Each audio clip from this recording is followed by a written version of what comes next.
Rules to draw ray diagrams for concave mirror. So ఈ రూల్స్ను మనం చూద్దాం. మొదటగా first rule, a ray which is parallel to principal axis after reflection it pass through focus అనేది. దీని కొరకు మనం ఒక కాన్కేవ్ మిర్రర్ తీసుకున్నాం.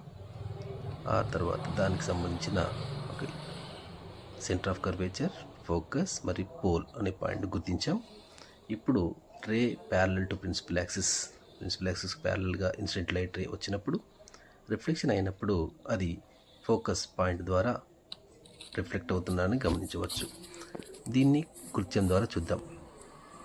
లేజర్ లైట్ సహాయంతో ప్రిన్సిపల్ యాక్సిస్కు ప్యారలల్గా ఇన్సిడెంట్ లైట్ రేను వేసినప్పుడు అది రిఫ్లెక్ట్ అయినప్పుడు ఫోకస్ ద్వారా వెళ్ళడాన్ని ఈ కృత్యం ద్వారా మనం గమనించవచ్చు.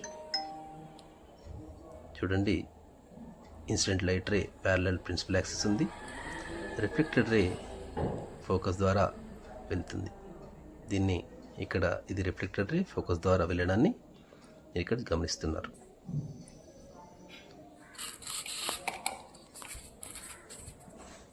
తర్వాత రెండవ రూల్ మనకు a ray which pass through focus after reflection pass parallel to principal axis. ఇక్కడ కాన్కేవ్ మిర్రర్ తీసుకున్నాం. ఈ కాన్కేవ్ మిర్రర్ సంబంధించిన pole, focus and centre of curvature. ఇప్పుడు ఇన్సిడెంట్ లైట్ రేను ఫోకస్ ద్వారా పంపించినప్పుడు ఫోకస్ పాయింట్ చూడండి, ఫోకస్ ద్వారా పంపించినప్పుడు రిఫ్లెక్ట్ అయిన రే ప్రిన్సిపల్ యాక్సిస్కి ప్యారలల్గా రిఫ్లెక్ట్ అవ్వడాన్ని ఇక్కడ ఈ చిత్రం ద్వారా గమనిస్తున్నాం. సో దీన్ని చూడండి, ప్రిన్సిపల్ యాక్సిస్కు రిఫ్లెక్టెడ్ రే ప్యారలల్గా ఉంది. దీన్ని యాక్టివిటీ ద్వారా చూద్దాం. ఇప్పుడు ఇన్సిడెంట్ లైట్ రేను నేను ఫోకస్ ద్వారా లేజర్ లైట్ సహాయంతో పంపించినప్పుడు ఈ ఇన్సిడెంట్ లైట్ రేకు సంబంధించి ఒక చిన్న యారో మార్క్ను పేపర్ సహాయంతో కట్ చేసి ఇన్సిడెంట్ లైట్ రేను ఫోకస్ ద్వారా పంపించే ప్రయత్నం చేసినప్పుడు ఇది ఇన్సిడెంట్ లైట్ రే ఫోకస్ ద్వారా వెళ్తుంది. అయితే దీనికి సంబంధించిన రిఫ్లెక్టెడ్ రే గమనిస్తే అది రిఫ్లెక్టెడ్ రే, ఇది ప్రిన్సిపల్ యాక్సిస్కు ప్యారలల్గా ఉండడాన్ని గమనించవచ్చు. సో ఈ విధంగా మరి రూల్ 2ను మనం చెప్పుకోగలిగినాం. Rule 3, a ray which is pass through centre of curvature after reflection it reflected along the same path అని అన్నాం. సో ఇప్పుడు దీన్ని కాన్కేవ్ మిర్రర్ తీసుకున్నాం. Pole, focus, centre of curvature. మరి దీనికి సంబంధించిన incident light ray centre of curvature ద్వారా వెళ్తుంది. సెంటర్ ఆఫ్ కర్వేచర్ ద్వారా మనం ఇన్సిడెంట్ లైట్ రేని పంపించినప్పుడు మళ్ళీ అది సెంటర్ ఆఫ్ కర్వేచర్ ద్వారా రిఫ్లెక్ట్ కావడం అనే ఒక రే డయాగ్రామ్ ఇక్కడ చూసినాం. దీన్ని కృత్యం ద్వారా చూద్దాం.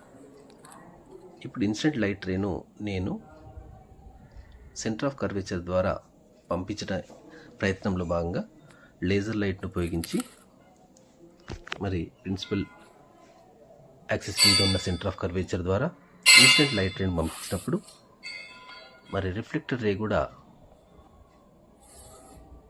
సెంటర్ ఆఫ్ కర్వేచర్ ద్వారానే వెనుకకు రావడాన్ని ఈ యాక్టివిటీ ద్వారా మీరు గమనిస్తున్నారు. చూడండి, incident light ray, reflected ray. ఇది 3వ rule.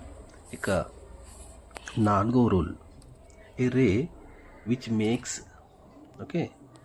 Makes some angle with the principal axis at pole after reflection it pass by making some angle at pole, the reflected ray follows laws of reflection. So ikkada a ray which makes some angle with principal axis at pole after reflection it pass by making same angle at pole. So ఇక్కడ law of రిఫ్లెక్షన్ను పాటిస్తుందని చెప్పడం. తర్వాత concave మిర్రర్ను, pole and focus, centre of కర్వేచర్ను, తర్వాత incident light రే ఈ pole వద్ద ప్రిన్సిపల్ యాక్సిస్తో కొంత కోణం చేస్తుంది. ఫర్ ఎగ్జాంపుల్ ఈ కోణాన్ని 20 degrees అనుకుంటే రిఫ్లెక్టెడ్ రే కూడా అదే ప్రిన్సిపల్ యాక్సిస్తో 20 degrees యాంగిల్తో రిఫ్లెక్ట్ అవుతుంది. ఇక్కడ యాంగిల్స్ గమనించండి.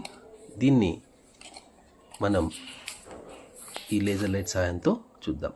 ఇప్పుడు ఇన్సిడెంట్ లైట్ రేను నేను పోల్ వద్ద ప్రిన్సిపల్ యాక్సిస్తో కొంత కోణంతో ప్రసరింపజేసినప్పుడు రిఫ్లెక్టెడ్ రే కూడా ప్రిన్సిపల్ యాక్సిస్తో అంతే యాంగిల్తో రిఫ్లెక్ట్ కావడానికి గమనించవచ్చు. సో ఈ విధంగా రూల్స్ను మనం తెలుసుకున్నాం రే డయాగ్రామ్స్.